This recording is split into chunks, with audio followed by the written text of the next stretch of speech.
السلام علیکم ورحمۃ اللہ وبرکاتہ۔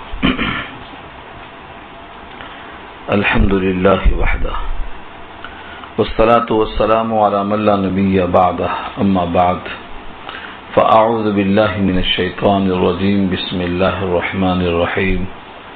وَلَقَدْ أَرْسَلْنَا إِلَى ثَمُودَ أَخَاهُمْ صَالِحًا أَنِ اعْبُدُوا اللَّهَ فَإِذَا هُمْ فَرِيقَانِ يَخْتَصِمُونَ إلى آخر الآية۔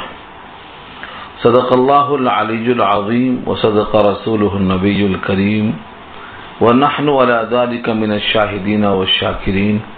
اللهم ألهمنا رشدنا وأعذنا من شرور أنفسنا، اللهم وفقنا لما تحب وترضى من القول والفعل والنية۔ رب اشرح لي صدري ويسر لي أمري واحلل عقدة من لساني يفقهوا قولي، آمین یا رب العالمین۔ محترم حضرات، معزز سامعین، محترم خواتین، میری ماں اور بہنوں، میرے بھائیوں، آج کی گفتگو کا عنوان ہے سورہ نمل، آیت نمبر 45 سے رکوع شروع ہو رہا ہے اور پارہ 19 انشاءاللہ آج مکمل ہو جائے گا۔ اس صورت میں بتایا گیا تھا کہ 5 واقعے بیان کیے گئے ہیں اور ان کا مقصد یہ ہے کہ کفار قریش کو بتایا جائے کہ دیکھو بالیقین ایمان والوں کا فائدہ ہوا اور پیغمبروں کا انکار کرنے والوں کا انجام باعث عبرت ہوا، اسی لیے تم سید الانبیاء کا انکار مت کرو۔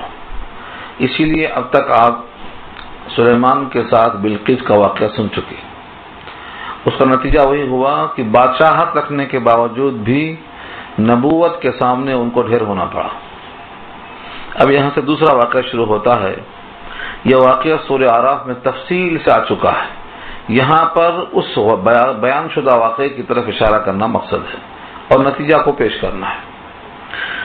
وَلَقَدْ أَرْسَلْنَا، اور البتہ تحقیق بھیجا ہم نے، إِلَى ثَمُودَ، سمود کی طرف، سمود ایک قوم کا نام ہے، قوم سمود کی طرف جن کا مقام ہجر ہے، جو ملک شام کا ایک حصہ ہے۔ ملک شام کی ایک بستی کا نام ہجر تھا، اس ہجر کی طرف حضرت صالح علیہ السلام کو بھیجا گیا تھا، اس قوم کا نام سمود تھا۔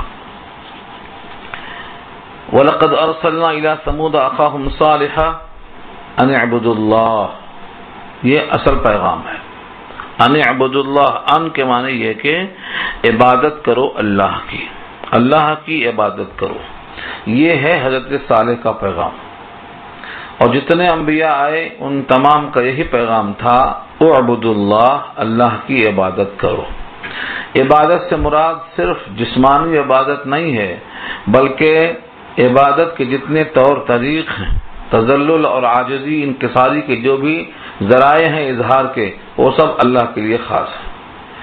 دعا مانگنا، ان سے اپنی حاجتیں مانگنا، ان کے سامنے کچھ اپنی کمزوری کو ظاہر کرنا، یہ سب اللہ کے لیے ہی خاص ہے، کیونکہ یہ سب بندگی کے اجزاء ہیں۔ اعبدوا اللہ، اللہ کی عبادت کرو، یعنی اللہ کے سامنے نیاز مندی اور عاجزی اور انکساری اور اپنی تمام حاجتیں اسی کے سامنے پیش کرو۔ ان اعبدوا اللہ فاذا هم فریقان، پس اچانک کیا ہوا اس دعوت کا اثر کہ 2 فریق ہو گئے۔ فاذا هم، اذا کے معنی اچانک، اور ہم کے معنی یہ سب کے سب، فریقان 2 فریق بن گئے۔ اردو میں بھی فریق استعمال ہے، فریقان تثنیہ ہے۔ ایک فریق ہوا جو اللہ کے نبی کی بات مان کر اللہ کی عبادت پر راضی ہو گیا، اور ایک فریق وہ ہے جو نبی کی مخالفت کرتے ہوئے اللہ کی بندگی پر راضی ہونے کے بجائے اپنے پرانے روش پر باقی رہا۔ تو یہ 2 فریق ہو گئے، اور یہ ہمیشہ ہوا۔ جب بھی کبھی کسی نے پیغام بھیجا ہے اور اس پیغام کا اثر یہ ہوا کہ کچھ لوگوں نے انکار کیا، کچھ لوگوں نے قبول کیا، یہاں بھی وہی ہوا۔ فَإِذَا هُمْ فَرِيقَانِ، وہ سب کے سب کیا ہو گئے؟ 2 فریق ہو گئے۔ یختصمون، باہم جھگڑنے لگے۔ خصم کے معنی جھگڑا کرنے والا فریق، یختصمون، وہ باہم جھگڑنے لگے. اور جھگڑنے کی وجہ کیا تھی؟ یہی کہ تمہارے ساتھ جو پیغام ہے اس کو بعض لوگوں نے قبول کیا اور بعض لوگوں نے قبول نہیں کیا، تو ان کا باہم جھگڑا کرنا، قوم کو مخمصے میں ڈالنا آج کل محاورے میں استعمال ہے کہ فلاں آدمی کی وجہ سے قوم آپس میں لڑنے لگی. یہ الزام ان پر بھی لگا، اور یہ تقریباً جتنے انبیاء کرام آئے، ظاہر ہے کہ کچھ لوگوں نے قبول کیا ان کی بات، کچھ لوگوں نے قبول نہیں کیا، تقسیم ہو گئی. نبی صلی اللہ علیہ وسلم سے بھی یہی کہا گیا کہ آپ کی وجہ سے قوم تقسیم ہو گئی. ان لوگوں نے بجائے اللہ کے نبی کی بات ماننے کے حضرت صالح کو چیلنج کیا، اگر تم سچے رسول ہو اور تم ہم کو دھمکی دیتے ہو عذاب آنے کی، لے آؤ تمہارا کون سا عذاب ہے. قالوا یا صالح ائتنا بما تعدنا، یہ جملہ آ چکا ہے سورہ اعراف میں. صالح تمہیں جس چیز کو لانا ہے لاؤ، جو دھمکی دیتے ہو عذاب کی لے آؤ. اس سورہ اعراف کی آیت کو سامنے رکھ کر کے اس جملے کو دیکھو. حضرت صالح نے قوم سے کہا، قال یا قوم، اے میری قوم کے لوگوں، لما، کیوں، تستعجلون بالسیئہ، جلدی کیوں مانگتے ہو برائی کو، قبل الحسنہ، بھلائی سے پہلے، بجائے اس کے کہ میری بات مان کر ایمان قبول کرتے، شرک سے توبہ کر لیتے، اللہ سے قریب ہو جاتے، اپنے مالک کے وفادار بن جاتے، بجائے تم یہ کرنے کے الٹا تم ہم کو چیلنج کر رہے ہو کہ عذاب لے آؤ. تو عذاب کو مانگنا گویا برائی کو مانگنا ہے. لما تستعجلون بالسیئہ، اس برائی کو تم جلدی کیوں مانگ رہے ہو؟ توبہ کرنے کے بجائے، نادم ہونے کے بجائے، پشیمانی کے بجائے اور اپنے مالک سے قریب ہونے کے بجائے، لما تستعجلون بالسیئہ، تم برائی کو جلدی کیوں مانگ رہے ہو، قبل الحسنہ، اچھائی سے پہلے، بھلائی سے پہلے. لولا تستغفرون اللہ، کیوں نہیں استغفار کر لیتے اللہ سے. لولا تستغفرون اللہ، کیوں نہیں استغفار کر لیتے اللہ سے. لولا کے معنی کیوں نہیں. استغفار کرنے کا مطلب اپنے اب تک کی غلطیوں پر اللہ کے سامنے معافی چاہ لو اور اپنے نبی کے ہاتھ پر ایمان لا کر اللہ کے وفادار بندے بننے کی کوشش کرو. لولا تستغفرون اللہ، کیوں نہیں استغفار کر لیتے. یہ ذہن میں آ سکتا ہے کہ استغفار کا فائدہ کیا ہے، تو لوگوں ہاتھوں اس کو واضح کر دیا، لعلکم ترحمون، شاید کہ تم پر رحم کر دیا جائے. اگر تم استغفار کر لو گے اور اللہ کی مغفرت ہو جائے گی تو تمہارے اوپر جو عذاب آنے والا ہے بجائے عذاب کے رحمت آئے گی. لعلکم ترحمون، شاید کہ تم پر رحم کیا جائے. یہ حضرت صالح کی گفتگو تھی. قوم نے ان تمام باتوں کو سن کر نہ توبہ استغفار کیا، نہ رحم کی طلب پیدا ہوئی، نہ بھلائی کو مانگنا چاہا، بلکہ اپنی انا کو سامنے رکھ کر کے بڑا دل خراش جملہ کہا اور یہ کہا، صالح ہم تم کو اور تمہارے تمام ایمان والے ساتھیوں کو ہم منحوس سمجھتے ہیں. تمہارے قدم جب سے پڑے ہیں ہم میں جھگڑا شروع ہو گیا ہے. تم نہ آتے تو جھگڑا نہ آتا. اور بعض مفسرین یہ بھی لکھتے ہیں کہ اس قوم میں قحط پڑ گیا تھا، اور قحط کی وجہ بھی وہ لوگ سمجھتے تھے کہ حضرت صالح کی آمد ہے، اگر یہ نہ ہوتے تو قحط نہ پڑتا. حالانکہ یہ جیسے کبھی محسوس کیا ہوگا آپ نے، اتفاقی بات ہے، کبھی کوئی آدمی آیا، اس وقت کوئی حادثہ پیش آ گیا تو سمجھتے ہیں کہ اس کے قدم کی نحوست ہے. حالانکہ کسی کے قدم کی نحوست ایسی نہیں ہو سکتی ہے کہ آپ پر عذاب آئے. اس کے قدم کی نحوست اس کے ساتھ ہوگی، آپ پر عذاب کیسے آ سکتا ہے. لیکن یہ کمی ہے عقیدے کی. ان کا بھی یہ عقیدہ خراب تھا. تو یا تو قحط کی وجہ سے یہ بات کہی کہ تمہارے ساتھ نحوست ہم محسوس کرتے ہیں، اور یا پھر دونوں تقسیم ہو گئے تھے، کچھ لوگ ماننے والے، کچھ لوگ نہ ماننے والے.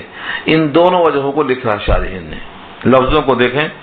قالو، کہنے لگے، طیرنا بکا.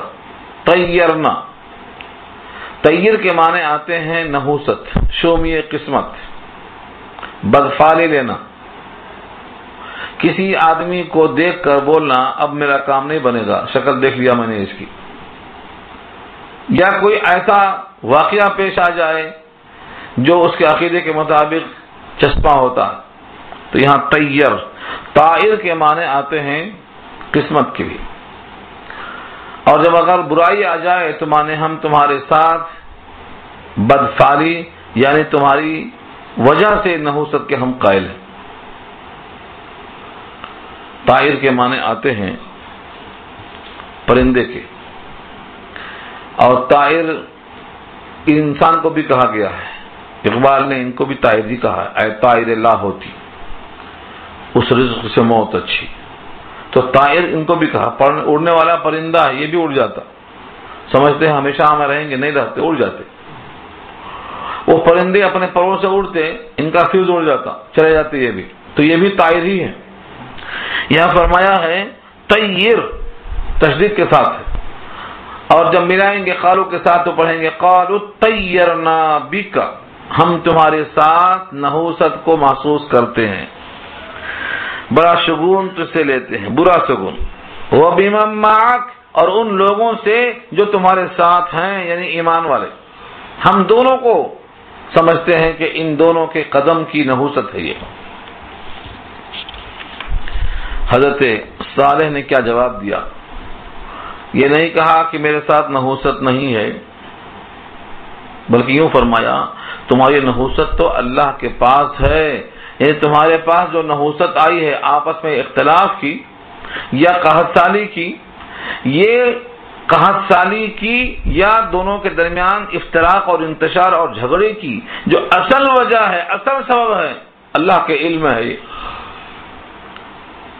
اور ہونا یہ چاہیے کہ جو بری چیز ہے اس سے نحوست دی جائے، اور وہ ہے کفر اور شرک، تو تم کفر اور شرک پر باقی رہتے ہوئے ہو، اس کو نحوست کا سبب نہیں سمجھتے ہو، اس کے برخلاف جو ضد ہے یعنی ایمان لانا، اپنے مالک کو پہچاننا، توحید پر قائم ہونا، تم اس نیکی کو سمجھتے ہو ذریعہ نحوست۔ تم کو سمجھنا چاہیے کہ نحوست کا ذریعہ تو کفر اور شرک ہوتا ہے، تو حقیقت یہ ہے کہ اللہ کے علم ہے یہ کہ تمہاری کون سی بدعملی ہے جو نحوست کا سبب بنی ہے۔ تو گویا معلوم یہ ہوا کہ ہر قسم کا عذاب کسی نہ کسی بدعمالی کا نتیجہ ہوتا ہے۔ اب یہ تمہارے اوپر جو مصیبت آئی ہے افتراق کی یا قحط کی، تمہاری کون سے شامت اعمال کا نتیجہ ہے یہ تو اللہ کو معلوم، یہ مقصد ہے، کیونکہ اصول یہ ہے کسی پر کوئی برائی آتی ہے تو اس کے ہاتھوں کے کرتوت سے آتی ہے، وما اصابکم من مصیبت فبما کسبت ایدیکم، تو جب برائی آئی قحط کی شکل میں یا انتشار کی شکل میں تو یہ کوئی نہ کوئی تمہارے نامہ اعمال میں شامت اعمال کا نتیجہ ہے یہ، اور وہ اللہ کو معلوم ہے۔ اس لیے فرمایا قال طائرکم عند اللہ، تمہاری نحوست تو اللہ کے پاس ہے، یعنی اللہ کے علم ہے کہ تمہارے اوپر یہ آفت کیوں آئی۔ بل انتم قوم تفتنون، بلکہ تم ہو ایک ایسی قوم جس کو جانچا جا رہا ہے۔ تفتنون فتنہ سے ہے، اور فتنہ یفتنوں کے معنی آتے ہیں آزمائش میں ڈال کر چیک کرنا۔ تفتنون آزمائش میں ڈالے جاتے ہو، تم کو جانچا جا رہا ہے، تم ایک ایسی قوم ہو جن کی آزمائش کا وقت ہے یا ان کے ایام چل رہے ہیں۔ تفتنون صیغہ مضارع میں یہ مجہول ہے، مجہول کا صیغہ ہے، آزمائش کیے جا رہے ہو، آزمائش میں تم کو رکھا جا رہا ہے، تبھی تم ایسی باتیں کر رہے ہو، تم ایک ایسی قوم ہو جن کی آزمائش کی جا رہی ہے۔ اب فرمایا کہ یہ پورے کے پورے لوگ ہمیشہ یکساں نہیں رہتے، ان میں کچھ لوگ بھٹکانے والے ہوتے ہیں، کچھ بھٹکنے والے ہوتے ہیں، کچھ پیشوا ہوتے ہیں، کچھ ان کے مقتدا بن کر آگے آگے چلتے ہیں۔ تو یہ پورے شہر کے اندر کل 9 آدمی تھے جن کے اطراف مجمع ہوتا تھا، یہ لوگ بھڑکانے والے، آگ اگلنے والے تھے۔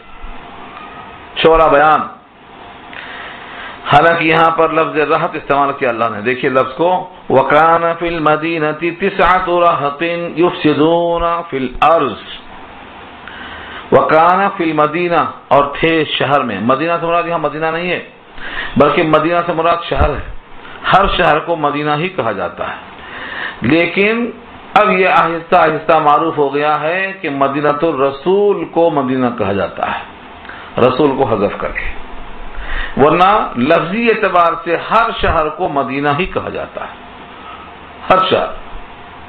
تو یہاں مراد کون سا شہر ہے؟ ابھی میں نے عرض کیا کہ یہ جو ہے ملک شام کا ایک علاقہ ہجر ہے، یہ مراد ہے یہاں اس شہر سے کہ اس کے اندر تھے، وکان فی المدینہ، اور تھے شہر میں، 9 مانے 9، رہت کے مانے جماعت کیا آتے ہیں، یہاں مراد شخص لیا ہے، 9 آدمی تھے، پورے 9 آدمی تھے، مگر ایک آدمی کو جماعت کہا، تنہا۔ جماعت کہنے کی وجہ کیا ہو سکتی ہے؟ اچھائی میں بھی برائی میں بھی، جیسے حضرت ابراہیم کو کہا گیا ہے ابراہیم اکیلے ایک امت ہے، ان ابراہیم کان امتن، ابراہیم علیہ السلام تنہا ایک امت ہے۔ کیوں کہا؟ تنہا ایک امت کے برابر کام کرتے ہیں، تو ایک آدمی کو ایک امت کہنا، جس سے نبی صلی اللہ علیہ وسلم نے فرمایا تھا کہ یہودیوں میں کل 10 آدمی ہیں، اگر یہ 10 ایمان لائے تو کوئی یہودی باقی نہیں بچے گا ایمان لانے سے، ان 10 میں سے صرف 2 ایمان لائے، عبداللہ بن سلام اور کعب احبار، باقی 8 نہیں لائے، تو وہ 10 پر پورا شہر موقوف تھا، تو تھے 10 آدمی لیکن تھے وہ جماعت کے برابر۔ ایسے یہ بھی کہا ہے وَكَانَ فِي الْمَدِينَةِ 9 رَهْطٍ، اور تھے شہر میں 9 اشخاص، جو تھے تو اشخاص لیکن برابر تھے رہت کے، رہت مانے جماعت، تنہا ایک جماعت تھے، یفسدون فی الارض، فساد ہی فساد کرتے تھے، فی الارض زمین میں، ان کا کام ہی تھا فساد کرنا۔ اچھا، بعض لوگ ایسے ہوتے ہیں کبھی فساد کرتے ہیں کبھی رحم بھی کھا جاتے ہیں، فساد کرتے کرتے کبھی دل بھر جاتا تو کچھ اچھے کام بھی کر دیتے ہیں، مگر یہ اتنے فسادی تھے کہ ان سے کبھی بھی کوئی کام سوائے فساد کے صادر نہیں ہوتا، ولا یصلحون آگے لگائے اسی واسطے، اصلاح کبھی کرتے نہیں تھے، فساد کرتے تھے اور اصلاح نہیں کرتے تھے، یعنی یہ ان کا وجود شر ہی شر تھا، سوائے فساد کے اور کچھ نہیں کرتے تھے۔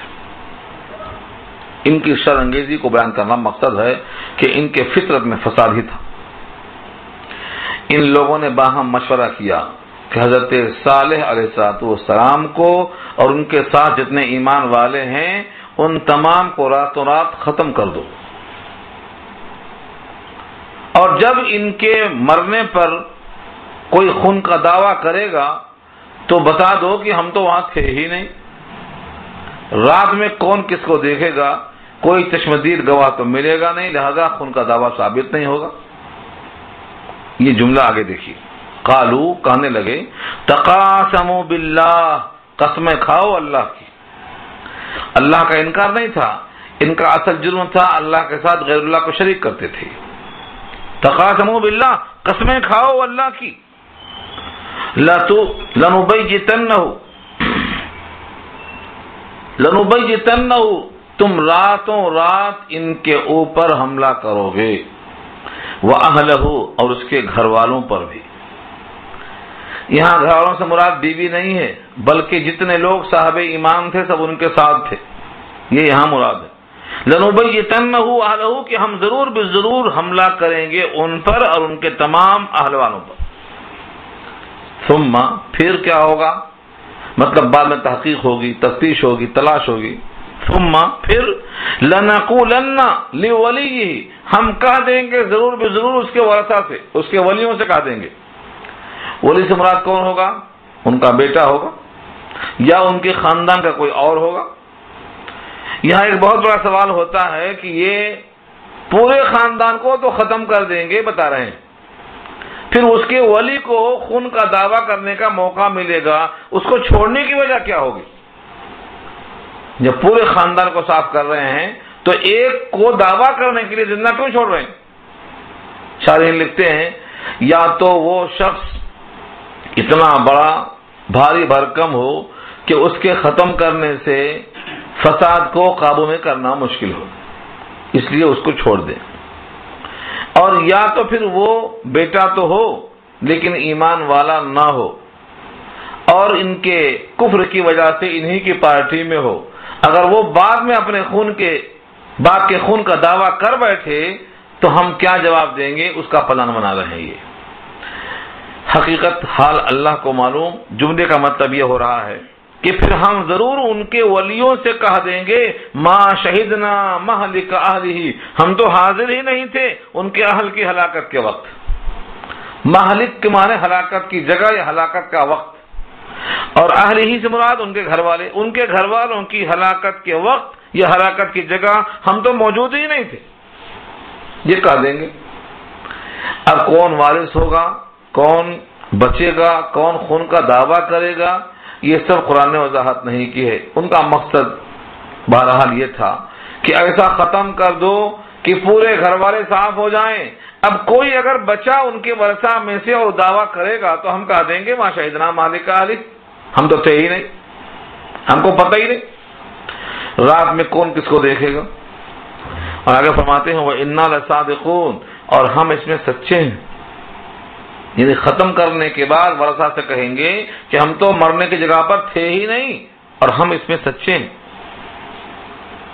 صادقون، سچ بولنے والے۔ اس جملے میں آپ کو غور سے دیکھیں گے تو ایک بات معلوم ہوگی کہ یہ رات میں حملہ کیوں کرنا چاہتے ہیں، تاکہ رات میں نظر نہ آئے کہ حملہ کرنے والا کون ہے،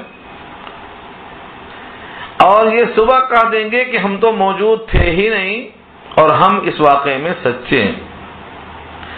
کیونکہ دن میں اگر حملہ کریں گے تو ہم موجود نہیں تھے، یہ جھوٹ بولنا پڑے گا، تو یہ فاسد ہیں، یہ بدماش شریر ہر قسم کی خرابی کرنے والے ہیں، لیکن جھوٹ سے اتنا بچنا چاہ رہے ہیں کہ جھوٹ اگر کھل جائے تو یہ ان کے لیے بڑی شرم کی بات ہے۔ اس لیے جھوٹ بولنے سے ایسے شریر لوگ بھی بچنا کرتے تھے۔ آج یہ جھوٹ کی برائی ہمارے بہت سے مسلمان بھائیوں میں سرایت کر گئی ہے کہ اس کو معیوب ہی نہیں سمجھتے، حالانکہ جھوٹ پر بہت وعید ہیں، مستقل حدیث ہے۔ اللہ تعالیٰ نے اس کتاب کے اندر بھی کئی مقام پہ فرمایا ہے جھوٹ بولنے والوں پر عذاب ہوگا جھوٹ بولنے کی وجہ سے، وَلَهُمْ عَذَابٌ عَلِيمٌ بِمَا كَانُوا يَكْذِبُونَ، پہلے رکوع میں آیا ہے۔ جھوٹ بولنے کی وجہ سے مومن کا ایمان 1/4 کم ہو جاتا ہے، کیونکہ علامت بتائی گئی ہے نا، علامت یہ ہے کہ 4 صفتیں پائی جائیں تو پکا منافق ہے، ان میں سے ایک جھوٹ بولنا ہے، تو 1/4 کم ہو جاتا۔ اس لیے مومن کو چاہیے کہ جھوٹ نہ بولے، کوئی ایسا موقع آئے تو جملوں کا صحیح استعمال کرے، توریہ سے کام لے لے، صراحتاً جھوٹ بولنا بہت معیوب ہے۔ تو ان کافروں کا اور مشرکوں کا بھی خیال تھا کہ رات میں یہ حملہ کریں گے، اور تاکہ ہم یہ کہہ سکیں کہ ہم بھائی سچے ہیں، ہم تو مشہد اور مہلک میں موجود ہی نہیں تھے۔ کون مارا، کس نے مارا؟ اللہ فرماتے ہیں وَمَكَرُوا مَكْرًا، انہوں نے ایک داؤں کیا۔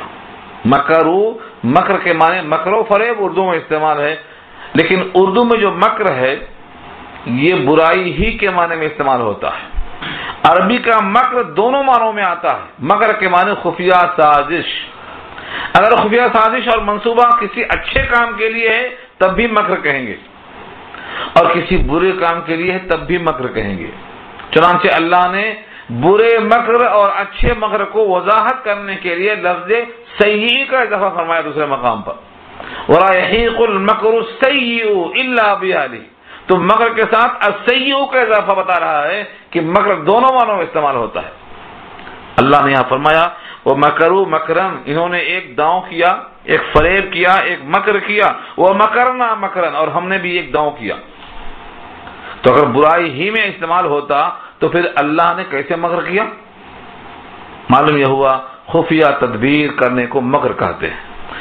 برے کام کے لیے کی جائے تو بری ہے، اور اچھے کام کے لیے کی جائے تو پھر وہ اچھی۔ تو لفظ مکر استعمال کیا اللہ نے، یا تو اس لیے کہ ہمارا مکر کرنا اچھے مقصد کے لیے تھا، اور یا یہ مقصد ہو کہ اگر انہوں نے مکر کا یعنی خفیہ تدبیر کا بنا لیا منصوبہ تو اس کو ضائع کرنے اور اس کو باطل کرنے اور اس کو بے اثر کرنے کے لیے جو تدبیر کہتی ہے وہاں بھی لفظ مکر ہی لا جاتا ہے، جواب میں برابر برابر کرنے کے لیے، یعنی وہاں بھی مکر ہے تو یہاں بھی مکر ہے، مکر کے جواب میں مکر لانا یہ ایک لفظی حسن ہے۔ وَمَكَرُوا مَكْرًا وَمَكَرْنَا مَكْرًا، انہوں نے بھی داؤں کیا، تدبیر کیا، اور ہم نے بھی ایک تدبیر کیا۔ وهم لا يشعرون، اور ان کو اس کا شعور نہیں ہے کہ ہم ان کی تدبیر کو باطل کر رہے ہیں۔ ان کی تدبیر کو ہم نے باطل کیسے کر دیا؟ جہاں بیٹھے ہوئے یہ پلان کر رہے تھے، اوپر سے ایک پتھر لڑھکتے ہوئے آیا اور یہ وہیں کے وہیں ختم ہو گئے۔ جتنے لوگ بیٹھے تھے مشورے میں یہ پورے کے پورے ہلاک ہو گئے، صرف وہی لوگ بچے جو وہاں پر موجود نہیں تھے، اور ان کا بھی کام آگے چل کر اللہ نے تباہ کر دیا، جیسا کہ ذکر آ رہا ہے۔ فانظر، اب غور سے دیکھو، کیف کان عاقبۃ مکرہم، کیسا ہوا انجام ان کے مکر کا، ان کے مکر کا انجام کیسا ہوا۔ دیکھو تدبیر کیا انہوں نے کہ صالح کو اور ان کے ساتھیوں کو ختم کر دیں گے، اور تدبیر کرنے والوں کا کام یہ ہو گیا۔ تو تدبیر انہوں نے کیسی کی اور کیا ہوا؟ انا دمرناہم، ہم نے ان کو اکھاڑ پھینکا۔ دمرنا کے معنی ہلاک کر دینا، دمر دیارہم کے معنی ان کے گھروں کو ہلاک کر، تو دمرناہم، ہم نے ان کو ہلاک کر دیا، وقومہم، اور ان کی ساری قوم کو، اجمعین اس کی تاکید میں آیا ہے، ساری قوم کو ہلاک کر دیا، کوئی بچا نہیں۔ قوم صالح پر ایک دلدوز آئی، دلدوز آواز آئی، جس کا ذکر پیچھے سورہ اعراف میں تفصیل سے آ چکا ہے۔ اللہ فرماتے ہیں کہ یہ تو پورے کے پورے ختم ہو گئے، پورے کے پورے مر گئے، اب ان کے گھر پڑے ہوئے ہیں سنسان، جو تمہارے سامنے نظر آتے ہیں، دیکھو یہ گھر کیسے ہیں۔ فَتِلْكَ بُيُوتُهُمْ خَاوِيَةٌ، پس یہ ان کے گھر ہیں جو ویران پڑے ہیں، بما ظلموا، اس وجہ سے کہ انہوں نے ظلم کیا، انہوں نے اپنے اوپر ظلم کیا، اس لیے ان کے گھر ویران پڑے ہیں، اب وہ آباد نہیں۔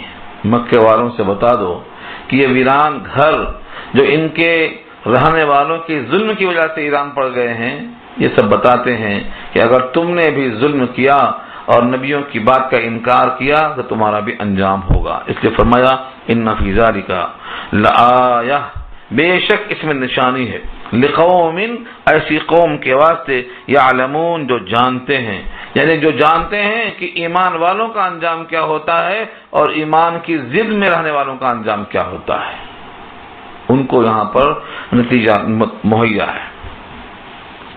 خلاصہ پیش کر دیا، وَأَنْجَيْنَا الَّذِينَ آمَنُوا، اور ہم نے نجات دے دیا ان کو جو ایمان لائے، وَكَانُوا يَتَّقُونَ، اور وہ متقی تھے، پرہیزگار تھے، اللہ کے باتوں سے وہ ڈرتے تھے کہ اللہ کا حکم ٹوٹنے نہ پائے، اس سے فکر مند ہوا کرتے تھے۔ تو دو شرطیں ہیں نجات پانے کے لیے، آمنوا وکانوا یتقون، ایمان لانا اور متقی بن جانا، یہ دو چیزیں انسان کے لیے ہیں، ہمیشہ کامیابی کا ضامن ہے، ایمان اور تقوی۔ صرف ایمان کافی نہیں ہے، ایمان تو تصدیق قلبی ہے، اس تصدیق قلبی کا تقاضا یہ ہے کہ اللہ کا کوئی حکم نہ ٹوٹنے پائے، اس فکر میں جینا یہ تقوی ہے۔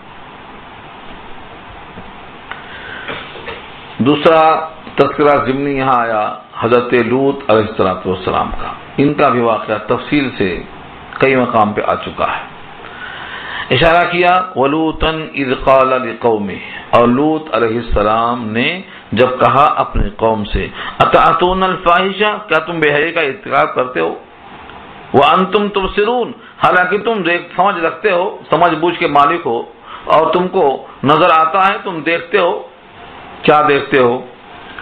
اَإِنَّكُمْ لَتَأْتُونَ الرِّجَالَ شَهْوَةً، کیا تم دوڑ کر آتے ہو مردوں کے پاس شہوت پوری کرنے، من دون النساء، عورتوں کے علاوہ سے، بل انتم قوم تجہلون، بلکہ تم ایک ایسی قوم ہو جو بہت نادان ہو، بہت جہالت کرتے ہو۔ یعنی اللہ تعالیٰ نے تمہارے واسطے جس چیز کو پیدا کیا ہے شہوت پوری کرنے کے لیے، ان کو چھوڑ کر تم ایسی حرکت کا ارتکاب کرتے ہو کہ سارے جہان میں تم سے پہلے کسی نے ایسی حرکتیں نہیں کی۔ قوم نے ان کو کیا جواب دیا؟ فما کان جواب قومی، پس نہیں تھا ان کی قوم کا جواب، الا ان قالوا، مگر یہ کہ انہوں نے کہا، اخرجو، نکال باہر کرو، آل لوط، لوط والوں کو، یعنی لوط علیہ السلام کے خاندان والوں کو، ان کے شہر سے ان کو باہر نکال کے پھینکو، من قریتکم، تمہارے اس شہر سے، انہم اناس یتطہرون، بے شک یہ لوگ تو ایسے ہیں جو بڑے پاکیزہ بن رہے ہیں، انہم اناس ایسے انسان ہیں، ایسے لوگ ہیں یتطہرون جو بڑی پاکیزگی پسند کرتے ہیں اور اپنے آپ کو بہت ہی صاف ستھرا سمجھتے ہیں، ان کو اس شہر سے نکالو۔ تفصیلی قصہ چونکہ سورہ ہود میں آ چکا ہے، سورہ اعراف میں آ چکا ہے، اس ایسا کر دیا فانجیناہ، تو ہم نے ان کو نجات دے دیا، حضرت لوط کو ہم نے نجات دیا، وَأَهْلَهُ، اور ان کے گھر والوں کو، إِلَّا امْرَأَتَهُ، مگر ان کی بیوی، صراحتاً فرمایا مگر ان کی بیوی۔ اس بیوی کا تذکرہ سورہ شعراء میں بھی آ چکا ہے کہ یہ رہ گئی رہ جانے والوں میں سے، یعنی پہلے حکم تھا حضرت لوط کو کہ اس بستی سے باہر چلے جاؤ، اس بستی پر عذاب آنے والا ہے، اور پلٹ کر نہیں دیکھنا، سب چلے گئے، بیوی پیچھے تھی، وہ بجائے آگے جانے کے پلٹ کے دیکھتی رہ گئی اور شریک ہو گئی عذاب جو دیے گئے ان میں، مہذب قوم میں۔ یہاں وہی فرمایا فَأَنْجَيْنَاهُ وَأَهْلَهُ إِلَّا امْرَأَتَهُ، نجات دیا ہم نے ان کو اور ان کے گھر والوں کو مگر ان کی بیوی، قدرناها، ہم نے مقدر کر رکھا تھا اس کو، قدرناها، ہم نے مقدم کر رکھا تھا، یعنی ہم نے ٹھہرا رکھا تھا اس کے لیے، من الغابرین، کہ رہ جائے گی رہ جانے والوں میں سے۔ غابرین جمع ہے غابر کی، اور غابر کہتے ہیں جب تمام تارے ڈوب جاتے ہیں صبح کے موقع پر تو آپ دیکھتے ہیں اکا دکا تارے نظر آتے ہیں، وہ اکا دکا جو ہیں وہ غابر کہلاتے ہیں، یعنی یہ سب کے سب چلے گئے اس شہر سے، یہ رہ گئی ان لوگوں میں جو رہ جانے والوں میں تھی۔ نتیجہ یہ ہوا کہ سب پر اللہ کا عذاب آیا، ان پہ بھی اللہ کا عذاب آیا۔ اللہ فرماتے ہیں وَأَمْطَرْنَا عَلَيْهِمْ مَطَرًا، اور ہم نے برسایا ان پر برسانا، ایک خاص بارش۔ وَأَمْطَرْنَا، اور ہم نے برسایا علیہم ان پر، مطرًا میں جو تنوین ہے ایک خاص بارش جو پانی کی نہیں تھی، خوشخبری کی نہیں تھی، عمدہ ہواؤں کی نہیں تھی، بلکہ پتھروں کی بارش، تو ایک خاص بارش تھی جو اس سے پہلے نہیں تھی۔ تو مطرً میں جو تنوین ہے یہ اسی اشارہ کو ظاہر کرتی ہے، ایک خاص مخصوص بارش، اور وہ پتھروں کی تھی، کیسے معلوم ہوا؟ آگے فرمایا فساء، پس کیا بری ہے، مطر المنذرین، ان کی بارش جو ڈرائے ہوئوں پر پڑی۔ تو لفظ ساء مانے بری ہے، اور جب بری ہے تو یہ بارش نہیں ہو سکتی، کیونکہ یہ بارش بری نہیں ہوتی بلکہ یہ رحمت ہوتی ہے۔ تو لفظ ساء سے معلوم ہوا کہ کیا بری ہے وہ بارش، منذرین، منذرین زبر کے ساتھ جس کو ڈرایا گیا، منذر، اور ایک ہے منذر، منذر ڈرانے والا، اور منذر جس کو ڈرایا گیا، جمع اس کی منذرین، جن کو ڈرایا تھا حضرت لوط علیہ السلام نے، انہوں نے بات کو نہیں مانا تو ان کے اوپر جو بارش ہوئی وہ کیسی بری بارش ہوئی۔ قل الحمدللہ، کہہ دیجئے اللہ کا شکر ہے۔ اس آیت کے بارے میں شارحین لکھتے ہیں یہ بھی ہو سکتا ہے کہ یہ واقعہ سنا کر سید الانبیاء محمد مصطفیٰ صلی اللہ علیہ وسلم کو اللہ کا حکم یہ ہے آپ کہیے اللہ کا شکر ہے اور سلام ہے اس کے منتخبہ بندوں پر، یعنی مکے والوں کے پورا واقعہ سنا کر اب بتائیے کہ اللہ کا شکر ہے۔ وہ نبی صلی اللہ علیہ وسلم کا یہ قول یہاں سے شروع ہوتا ہے اللہ کی طرف سے۔ اور ایک امکان یہ بھی ہے کہ حضرت لوط علیہ السلام ہی کہتے ہوں الحمدللہ، اللہ کا شکر ہے، خس کم جہاں پاک، سب کے سب جو مخالفین تھے ختم ہو گئے، الحمدللہ ان کا قول ہو۔ دونوں کا بھی ہو سکتا ہے۔ اللہ نے فرمایا قل، آپ کہیے الحمدللہ، حضرت صالح نے بھی کہا ہوگا، حضرت لوط نے بھی کہا ہوگا، ہر پیغمبر نے یہی کہا جب اللہ کے باقی بندوں پر عذاب آیا تو الحمدللہ، اللہ کا شکر ہے، کیونکہ اللہ کا فیصلہ ہے۔ اور سید الانبیاء سے بھی کہلوایا گیا آپ کہیے اللہ کا شکر ہے۔ وَسَلَامٌ عَلَىٰ عِبَادِهِ الَّذِينَ اصْطَفَىٰ، اور سلام ہو اس کے بندوں پر جو منتخبہ ہیں، جو منتخبہ بندے ہیں ان پر سلام ہو۔ اس ایک آیت میں تین باتیں بہت صراحتاً معلوم ہو رہی ہیں۔ جب اللہ تعالیٰ کی حمد ہو تو نبیوں پر سلام بھی ہونا چاہیے۔ اسی وجہ سے آپ دیکھتے ہیں خطبے میں الحمدللہ وسلام علی عبادہ الذین اصطفیٰ خطبے میں کہا جاتا ہے، اسی آیت سے ماخوذ ہے وہ۔ تو نبیوں پر سلام اور اللہ کی تعریف کر کے باتوں کو شروع کرنا چاہیے، ہر خطیب کا طریقہ یہی ہے، الفاظ میں تفاوت ہے۔ دوسری بات یہ معلوم ہوئی کہ یہاں علی عبادہ الذین اصطفیٰ سے مراد کون بندے ہیں، جو ان کے بندے منتخبہ ہیں، یہ کون بندے؟ اقرب یہ ہے، شارحین کی رائے یہ ہے کہ اس سے مراد انبیاء۔ تو اللہ کا شکر ہے اور اللہ کے سارے منتخبہ بندوں پر سلام ہے، تو معلوم ہوا یہ انبیاء کرام ہیں، اس واسطے ہر نبی کے نام میں الصلاۃ اور السلام لگایا جاتا ہے، علیہ الصلاۃ والسلام، یہیں سے لیا گیا۔ اور تیسرا قول یہ ہو سکتا ہے کہ اگر یہ مخاطب سید الانبیاء ہیں، اللہ نے ان کو مخاطب بنایا ہے کہ آپ کہیے الحمدللہ وسلام علی عبادہ الذین اصطفیٰ، تو اس سے مراد صحابہ کرام ہوں گے۔